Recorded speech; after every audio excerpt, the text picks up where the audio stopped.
Hello. Have you been told that you need to come up with the mission statement and core values for your company? This is a really good idea because if it's your company and it's something that you want to feel really good about and have it be something you love for many, many years to come, it's really important that your company reflect what's important to you, your core values. And so your core values might be things like compromises you would never make, or things that you want to make sure are always true about your company, like the way you treat your employees, the way your customers get treated, the way you respect your customers' privacy, the way you give back to your community. So these are all values that, if they're important to you, it's great to have them reflected in your company.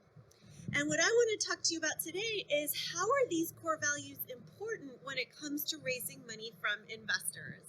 I'm Jenny Kassan. I'm an attorney and capital raising coach, and I'm really excited to share with you some things to think about when it comes to making sure your core values are reflected in your fundraising strategy. So, what are your core values? Please share with me in the comment section below things that are important to you about your company.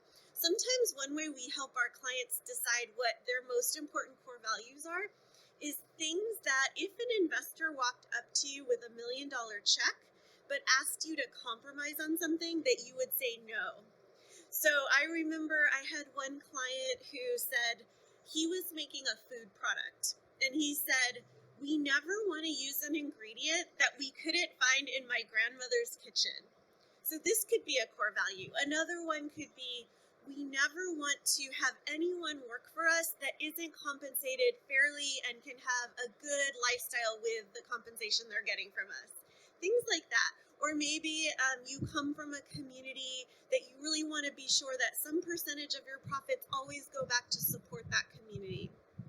So think about what your core values are and that you want reflected in your company. Now, unfortunately, a lot of times when people go to raise capital from investors, they might forget about their core values because they're so eager to get that money from investors that the values might take a back seat. And you might think, oh, well, I'm going to raise the money from investors and we'll just kind of deal with that later. And that's not a great idea, because there are many, many horror stories of companies that have completely lost what was important to the founder because the investors pushed them to do things differently from what was important to them. I can think of one example of Odwalla Juice Company. I don't know if you remember Odwalla Juice, but the founders were so passionate about using beautiful fresh fruit that they sourced from organic farmers, and they treated the farmers really well. They paid the farmers fairly, and they had such high quality standards in terms of the ingredients that they would put in their juice, and that was their passion. And they never wanted to compromise on that. Unfortunately, they took money from investors who honestly didn't care that much about that. They just wanted to make as much money as possible.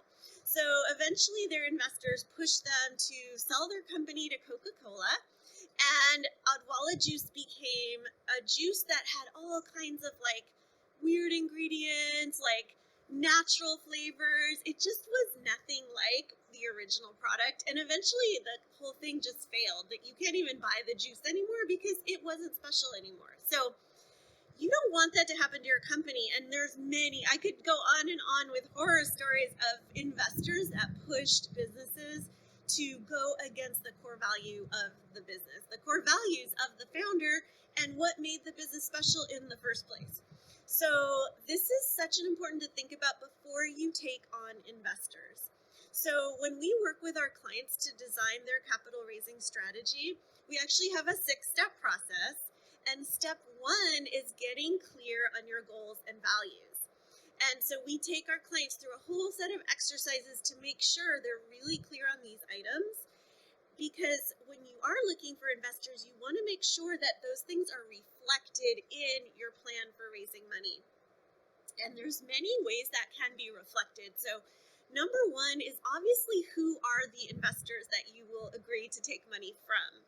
If you have investors that care a lot more about making money than staying true to the values that are important to you, then that's not going to be a good fit. But even beyond just who your investors are, it's also about how your investors come in and invest. What are the terms of the investment? And this has a lot to do with control. Are you going to have to give up control where the investors can pressure you to compromise on your values? It also has a lot to do with how your investors make money. Because if your investors are solely focused on your company making as much money as possible, as quickly as possible, then maybe they won't see the value in you staying true to your original mission, goals, values. But what many people have discovered over the years is that the companies that end up having the most value are the ones that stick to those goals and values over the long term. I mean, how many companies like Adwala and others that have compromised on what made them special in the first place have eventually gone out of business? And that doesn't mean the investors probably didn't make a ton of money, but the original purpose of the company was lost, and the founders were very, very unhappy. In fact, the founder of Adwala has given many, many speeches about how devastating it was for him to see his company lose what was so important to him. So, before you raise money from investors, I urge you to do our full 6-step process of designing your fundraising strategy. And don't skimp on spending time on step 1, which is getting clear on your goals and values. And even if you're already clear on your goals and values, don't forget to have those reflected in your fundraising strategy. If you'd like to know more about our 6-step process for designing your customized fundraising strategy that lets you stay true to what's important to you, check out this video. And this playlist also has some other great tips and tricks for you to look at to learn how to raise money on your own terms.